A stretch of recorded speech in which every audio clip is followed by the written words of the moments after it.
Green Arrow number 9, written by N. The Senti, art by Harvey Tullibau. Last issues, I don't care. This issue picks up with Green Arrow and Skylark chilling out in a abandoned train station, and then a whole bunch of guns start firing through the windows, and then Green Arrow fires straight back out through the holes in the wall to hit whoever was shooting at them. And all the people were like natives of the land, and they're like, oh, sorry, we thought that you were what's his name, Big White, I think his name is, they call him. Yeah, Big White, which is just a name for Lear. And he's like, nope, wasn't me. And it's like, oh, well, you're riding his mount, so that's why we thought it was you. Anyway, we're cool now. And this entire time, I really want to preface that Ollie's playing up this old, like, Western thing. Like, he's flipping around his gun, or at least his arrows, and, like, putting them into the holster and spitting everywhere. It's just, oh, my God. Okay, so anyway, they're talking to him and basically just describing, like, oh, the world, because of his gold mining or whatever, he's taken our lands, and he's poisoning the land, and everything's dying. And Skylark faints at one point because apparently she can't be separated from her sisters for too long. So he's poisoning the land with like cyanide that makes it easier to mine the gold.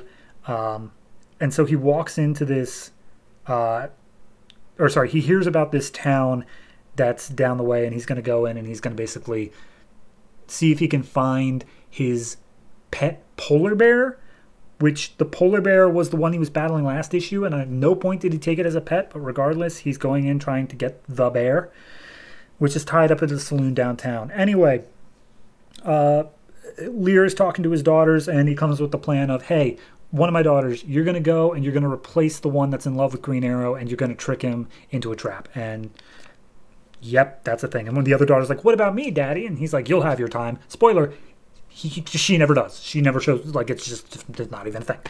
So anyway, Green Arrow makes it into town, and they see that they basically just had a thing where, hey, pay $1 and you get to get the bear drunk. And that's the way they're having fun with the bear.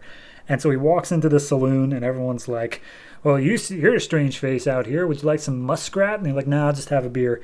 And then he does his spitting thing. And then the entire saloon's like, spitting is a hangable offense around here. What do you got to say for yourself? And so then they start fighting.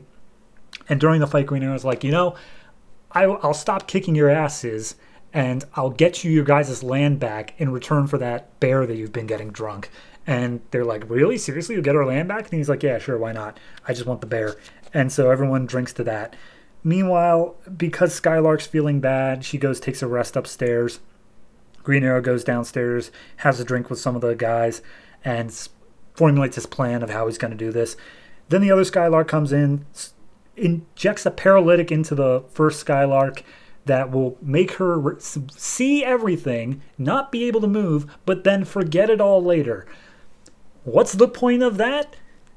Just to give us the scene where Green Arrow comes upstairs, has sex with the imposter Skylark, and the real Skylark has to cry as she looks on at this. Okay, anyway, we then see that Naomi, his behind the chair girl from back in wherever the hell he's from, she's out looking for him, and she gets a heat signature and is like, that must be Ollie over there. So then we cut to Green Arrow, who is currently going through some underground tunnels that the imposter Skylark told him to follow in order to get around without being seen. But of course, as he comes out of one of the hatches, Lear is there waiting along with the other two Skylarks, and Green Arrow's like, you've betrayed me. You told your father I'd be here. And she's like, I don't remember doing any of that. I don't remember anything from last night at all, even when you said I gave you a map to this place. That doesn't seem like me at all. And he's like, regardless, you betrayed me. Anyway, I'm kicking you off the mountain, Lear. And Lear's like, good luck. So then they get into a fight scene, and Lear has the upper hand pretty much.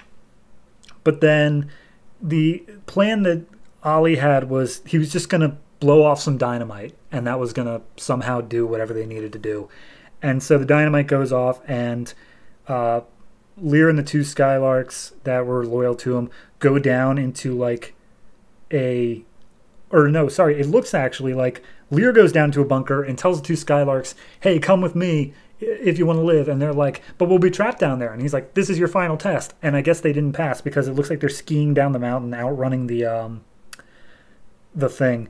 And then Green Arrow grabs his original Skylark's hand and be like, I'll get you out of here, but then me and you go our separate ways because I can't trust you anymore. And then she jumps off and goes down into the hole where Lear was, and we just don't get anything else about that.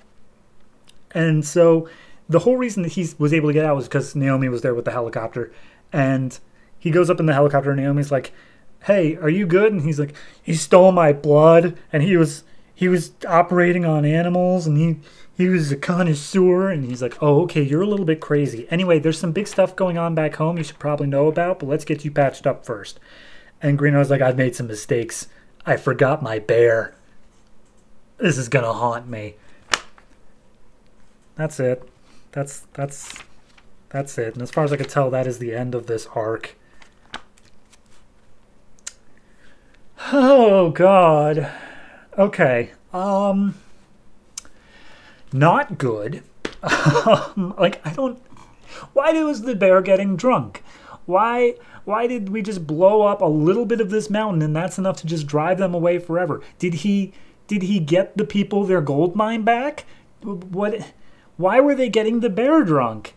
Why did he all of a sudden, he knew there were two identical other Skylarks. Why did he not believe that could have happened? Why were they getting the bear drunk? It's not good. That's the long and short of it. Art is okay if you like that style. I personally don't, so it was doing nothing for me. I give this one a 3. Oh, God, it's nonsensical from start to end. Like, nothing here made any sense at all. Why did he even go on this entire thing back 2 issues ago? Because he was not thinking with his big brain. But more to the point, like, there was no story reason. Oh, God. The sooner we can get to a different writer, the better, because I'm so tired of this.